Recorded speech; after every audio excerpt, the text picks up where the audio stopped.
شروع اللہ کے نام سے جو بڑا مہربان نہایت رحم والا ہے۔ میں مکہ آیا، عطا بن ابی رباح سے میری ملاقات ہوئی۔ میں نے ان سے کہا، ابو محمد، ہمارے یہاں کچھ لوگ تقدیر کا انکار کرتے ہیں۔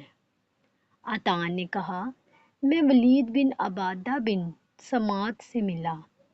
انہوں نے کہا کہ مجھ سے میرے باپ نے بیان کیا کہ میں نے رسول اللہ صلی اللہ علیہ وآلہ وسلم کو بیان کرتے ہوئے سنا ہے، سب سے پہلے اللہ نے قلم کو پیدا کیا، بنایا، پھر اس سے کہا لکھ، تو وہ چل پڑا، اور ہمیشہ ہمیش تک جو کچھ ہونے والا تھا سب اس نے لکھ ڈالا۔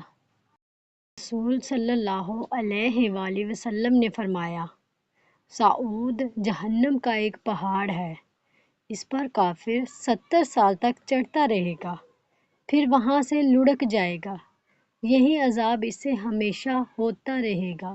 یا اللہ، اپنے پیارے حبیب کے صدقے ہماری زندگیوں کو پرسکون اور آرام بنا دے، آمین۔